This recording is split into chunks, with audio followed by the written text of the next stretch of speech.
गुरुवार के दिन पवनपुत्र, संकटमोचन और भगवान शिव के रुद्रावतार श्री हनुमान जी का पावन जन्मोत्सव मनाया जाता है।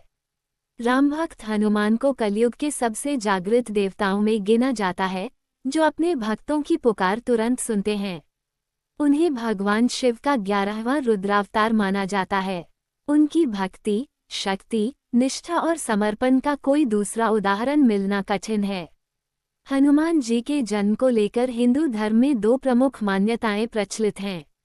पहली मान्यता के अनुसार उनका जन्म चैत्र मास की पूर्णिमा तिथि को हुआ था, जिसे आज के समय में अधिकतर लोग हनुमान जयंती के रूप में मनाते हैं। इस दिन मंदिरों में विशेष पूजा अर्चना, सुंदरकांड पाठ, हनुमान चालीसा का पाठ और भंडारे का आयोजन किया जाता है। दूसरी मान्यता के अनुसार हनुमान जी का जन्म कार्तिक मास के कृष्ण पक्ष की चतुर्दशी तिथि को हुआ था। इसलिए कुछ स्थानों पर कार्तिक महीने में भी हनुमान जयंती मनाई जाती है। अब सवाल यह उठता है कि आखिर हनुमान जयंती साल में 2 बार क्यों मनाई जाती है। इसके पीछे गहरी पौराणिक कथाएं और क्षेत्रीय परंपराएं जुड़ी हुई हैं। पौराणिक कथा के अनुसार माता अंजनी एक अप्सरा थीं, जिन्हें एक श्राप के कारण पृथ्वी पर जन्म लेना पड़ा। उन्होंने भगवान शिव की कठोर तपस्या की, जिससे प्रसन्न होकर शिव जी ने उन्हें वरदान दिया कि वे स्वयं उनके अंश से पुत्र के रूप में जन्म लेंगे। उसी समय अयोध्या में राजा दशरथ पुत्र प्राप्ति के लिए यज्ञ कर रहे थे। यज्ञ के प्रसाद का एक भाग वायुदेव के माध्यम से माता अंजनी तक पहुंचा। उस दिव्य प्रसाद के प्रभाव से चैत्र पूर्णिमा के दिन हनुमान जी का जन्म हुआ। इस प्रकार हनुमान जी को पवनपुत्र कहा जाता है, क्योंकि वायुदेव ने उनके जन्म में महत्वपूर्ण भूमिका निभाई थी। जन्म से ही उनमें अद्भुत शक्ति थी। बचपन में उन्होंने सूर्य को फल समझकर निगलने की कोशिश की थी, जिससे उनकी शक्ति और साहस का अनुमान लगाया जा सकता है। चैत्र पूर्णिमा को मनाई जाने वाली हनुमान जयंती को उनके जन्म दिवस के रूप में अधिक मान्यता प्राप्त है। इस दिन भक्त सुबह जल्दी उठकर स्नान करते हैं, व्रत रखते हैं और हनुमान जी की पूजा करते हैं। मंदिरों में विशेष सजावट होती है और जगह जगह सुंदरकांड और रामायण का पाठ किया जाता है। दूसरी ओर कार्तिक महीने की कृष्ण चतुर्दशी को मनाई जाने वाली हनुमान जयंती को कुछ विद्वान विजय उत्सव या आध्यात्मिक जागरण दिवस के रूप में भी मानते हैं। दक्षिण भारत के कुछ हिस्सों में इस दिन को अधिक महत्व दिया जाता है। यहाँ यह मान्यता है कि इसी दिन हनुमान जी ने अपनी शक्तियों का पूर्ण रूप से प्रकट किया था या उन्हें विशेष सिद्धियां प्राप्त हुई थीं। इसके अलावा भारत के अलग अलग राज्यों में हनुमान जयंती मनाने की तिथियां और परंपराएं अलग अलग हैं। जैसे महाराष्ट्र में चैत्र पूर्णिमा को ही मुख्य रूप से मनाया जाता है, जबकि तमिलनाडु और केरल में मार्गशीर्ष या कार्तिक मास में इसे मनाने की परंपरा है। आंध्र प्रदेश और कर्नाटक में तो हनुमान जयंती एक दिन नहीं बल्कि कई दिनों तक चलने वाला उत्सव होता है। हनुमान जी को कलयुग का सबसे जागृत देवता इसलिए भी कहा जाता है क्योंकि वे आज भी जीवित माने जाते हैं। रामायण और अन्य ग्रंथों के अनुसार उन्हें अमृतत्व का वरदान प्राप्त है। कहा जाता है कि जहाँ जहाँ राम का नाम लिया जाता है, वहाँ वहाँ हनुमान जी अवश्य उपस्थित होते हैं। हनुमान जी की पूजा से भय, रोग, संकट और नकारात्मक शक्तियों से मुक्ति मिलती है। उनकी भक्ति करने से व्यक्ति के जीवन में साहस, आत्मविश्वास और सकारात्मक ऊर्जा का संचार होता है। खासकर मंगलवार और शनिवार के दिन हनुमान जी की पूजा करने का विशेष महत्व होता है। हनुमान जयंती के दिन भक्त विशेष रूप से हनुमान चालीसा, बजरंग बाण और सुंदरकांड का पाठ करते हैं। माना जाता है कि इस दिन इनका पाठ करने से हनुमान जी जल्दी प्रसन्न होते हैं और भक्तों की सभी मनोकामनाएं पूर्ण करते हैं। हनुमान जयंती साल में 2 बार क्यों मनाई जाती है? हिंदू धर्म में हर पर्व और तिथि के पीछे कोई न कोई गहरा आध्यात्मिक, पौराणिक और सांस्कृतिक कारण छिपा होता है। उन्हीं महत्वपूर्ण पर्वों में से एक है हनुमान जयंती, जिसे भगवान श्री हनुमान जी के जन्मोत्सव के रूप में बड़े श्रद्धा और उत्साह के साथ मनाया जाता है। लेकिन एक बात जो अक्सर लोगों के मन में प्रश्न पैदा करती है, वह ये है कि हनुमान जयंती साल में 2 बार क्यों मनाई जाती है। दरअसल हिंदू कैलेंडर, पंचांग और अलग अलग धार्मिक मान्यताओं के अनुसार हनुमान जी की जयंती को लेकर दो प्रमुख परंपराएं प्रचलित हैं। पहली परंपरा उनके जन्मोत्सव से जुड़ी है, जबकि दूसरी उनके प्राकट्य प्रकट होने और विजय स्वरूप से संबंधित है। 1. चैत्र पूर्णिमा जन्मोत्सव की मान्यता। हिंदू पंचांग के अनुसार चैत्र मास के शुक्ल पक्ष की पूर्णिमा तिथि को भगवान हनुमान का जन्मोत्सव मनाया जाता है। यही दिन भारत के अधिकांश हिस्सों में हनुमान जयंती के रूप में प्रसिद्ध है। पौराणिक कथा के अनुसार माता अंजनी ने भगवान शिव की कठोर तपस्या की थी। उनकी भक्ति से प्रसन्न होकर भगवान शिव ने उन्हें वरदान दिया कि वे स्वयं उनके अंश से पुत्र के रूप में जन्म लेंगे। उसी समय अयोध्या में राजा दशरथ पुत्र प्राप्ति के लिए यज्ञ कर रहे थे। उस यज्ञ का प्रसाद वायुदेव के माध्यम से माता अंजनी तक पहुंचा। इसी दिव्य प्रसाद के प्रभाव से चैत्र पूर्णिमा के दिन भगवान हनुमान का जन्म हुआ। इस कारण हनुमान जी को पवनपुत्र भी कहा जाता है। जन्म से ही उनमें अद्भुत शक्ति, तेज और पराक्रम था। बचपन में उन्होंने सूर्य को फल समझकर निगलने का प्रयास किया, जिससे देवताओं को उनकी असाधारण शक्ति का एहसास हुआ। चैत्र पूर्णिमा के दिन हनुमान जयंती को विशेष रूप से जन्मदिन के रूप में मनाया जाता है। इस दिन भक्त व्रत रखते हैं, हनुमान चालीसा, सुंदरकांड और रामायण का पाठ करते हैं। मंदिरों में विशेष पूजा, आरती और भंडारे का आयोजन होता है। 2. कार्तिक कृष्ण चतुर्दशी प्राकट्य और विजय दिवस। दूसरी मान्यता के अनुसार भगवान हनुमान का प्रकट होना कार्तिक मास के कृष्ण पक्ष की चतुर्दशी तिथि को हुआ था। वाल्मीकि रामायण के कुछ संदर्भों के आधार पर यह माना जाता है कि हनुमान जी का वास्तविक प्राकट्य इसी दिन हुआ था। इसलिए कई क्षेत्रों में इस तिथि को भी हनुमान जयंती के रूप में मनाया जाता है। इस दिन को केवल जन्मदिन नहीं बल्कि विजय दिवस या शक्ति प्रदर्शन दिवस के रूप में भी देखा जाता है। मान्यता है कि इसी समय हनुमान जी ने अपनी दिव्य शक्तियों का पूर्ण रूप से प्रकट किया और भगवान राम की सेवा में अपने पराक्रम का परिचय दिया। रामायण में हनुमान जी की वीरता और भक्ति के कई उदाहरण मिलते हैं। समुद्र लांघकर माता सीता की खोज करना, लंका में रावण की सेना को पराजित करना, लंका दहन करना, संजीवनी बूटी लाकर लक्ष्मण जी का जीवन बचाना, इन सभी कार्यों ने उन्हें केवल एक भक्त ही नहीं बल्कि एक महान योद्धा और संकटमोचन के रूप में स्थापित किया। इसलिए कार्तिक चतुर्दशी को उनकी विजय और शक्ति के प्रतीक के रूप में मनाया जाता है। 3. क्षेत्रीय परंपराएं और भिन्न मान्यताएं। भारत एक विशाल और विविधताओं से भरा देश है, जहां हर राज्य और क्षेत्र की अपनी अलग धार्मिक परंपराएं हैं। यही कारण है कि हनुमान जयंती मनाने की तिथियों में भी भिन्नता देखने को मिलती है। उत्तर भारत में चैत्र पूर्णिमा को हनुमान जयंती का मुख्य पर्व माना जाता है। महाराष्ट्र में भी इसी दिन बड़े उत्साह से उत्सव मनाया जाता है। दक्षिण भारत के कुछ राज्यों जैसे तमिलनाडु, कर्नाटक और आंध्र प्रदेश में कार्तिक या मार्गशीर्ष महीने में हनुमान जयंती मनाने की परंपरा है। कुछ स्थानों पर यह उत्सव कई दिनों तक चलता है, जिसमें भजन, कीर्तन और धार्मिक आयोजन किए जाते हैं। इस प्रकार अलग अलग परंपराओं के कारण हनुमान जयंती साल में 2 बार मनाई जाती है और दोनों का अपना अलग महत्व है।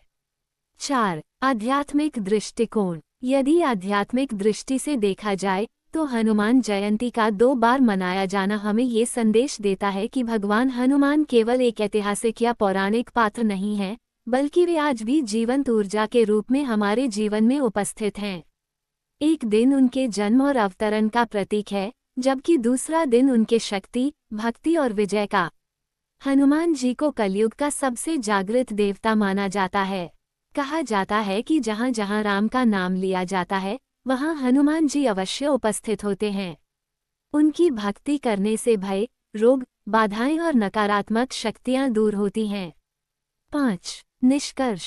अंत में ये कहा जा सकता है कि हनुमान जयंती का साल में 2 बार मनाया जाना कोई भ्रम नहीं, बल्कि हमारी समृद्ध धार्मिक परंपराओं और गहरी आस्था का प्रतीक है।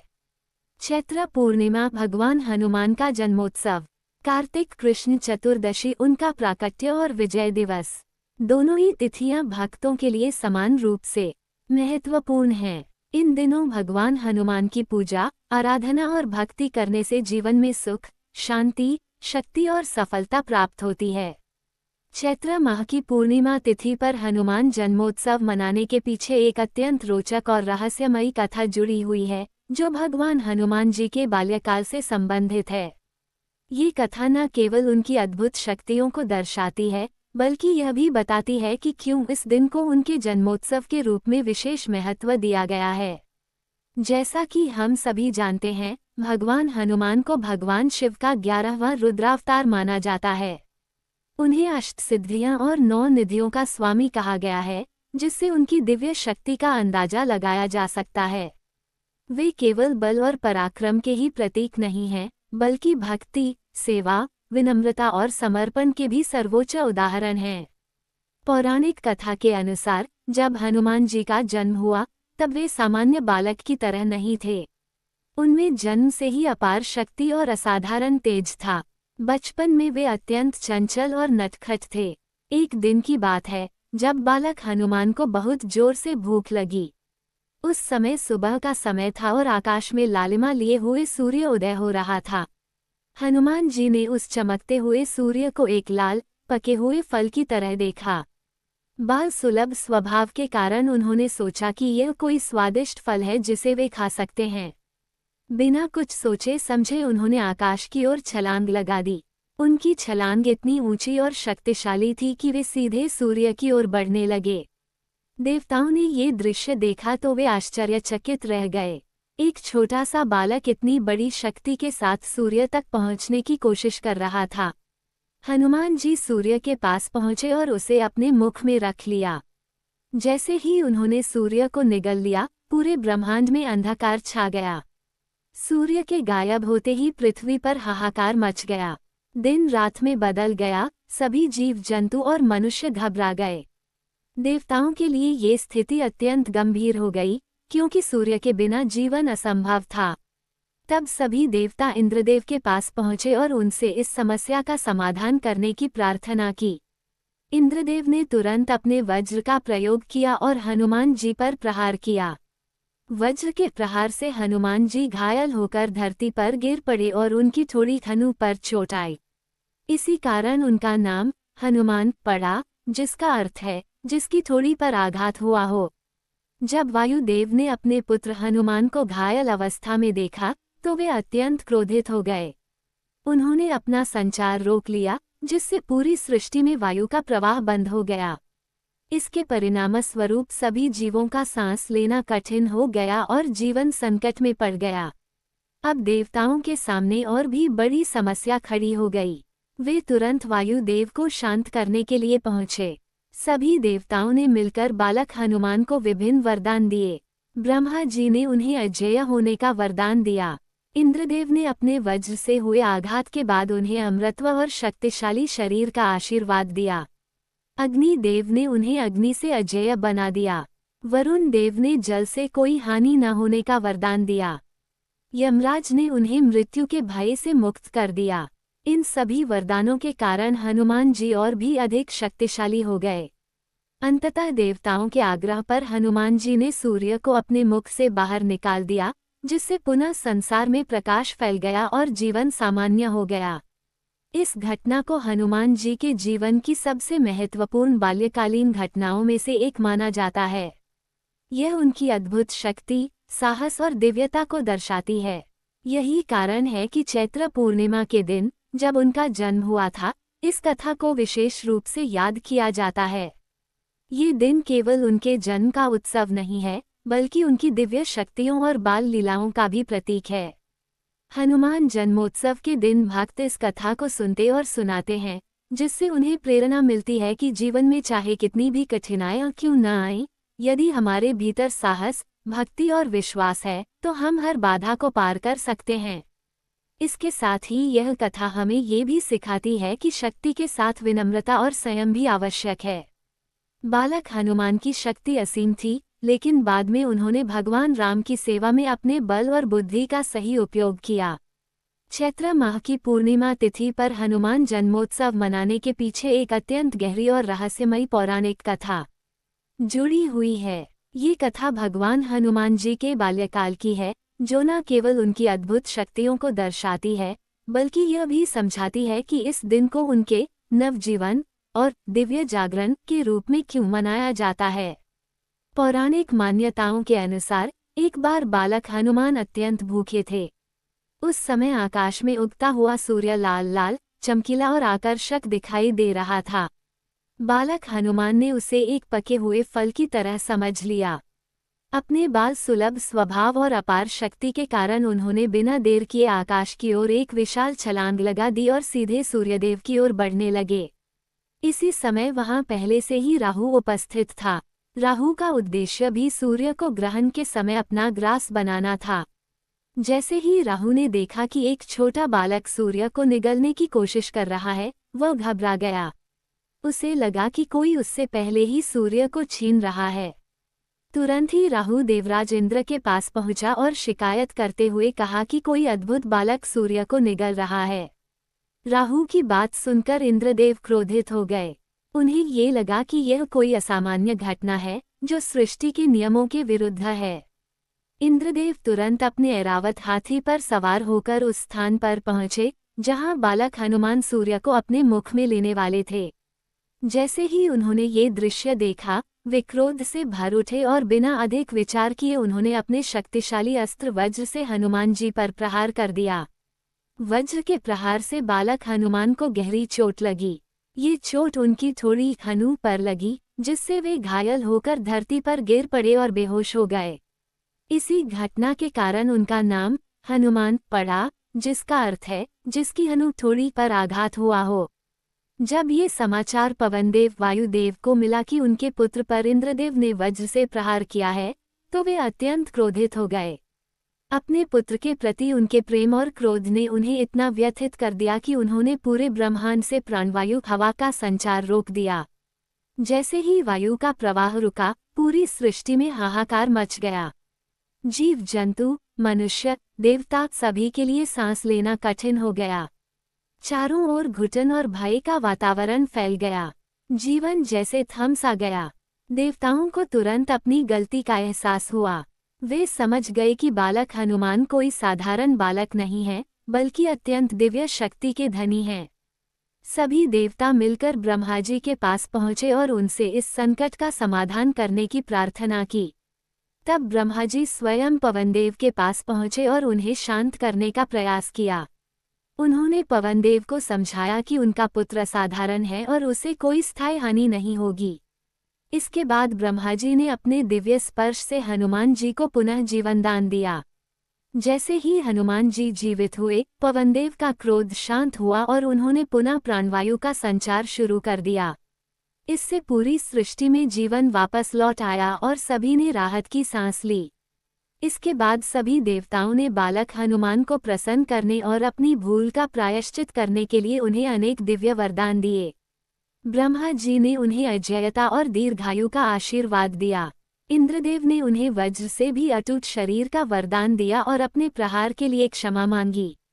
सूर्यदेव ने उन्हें ज्ञान और तेज का वरदान दिया।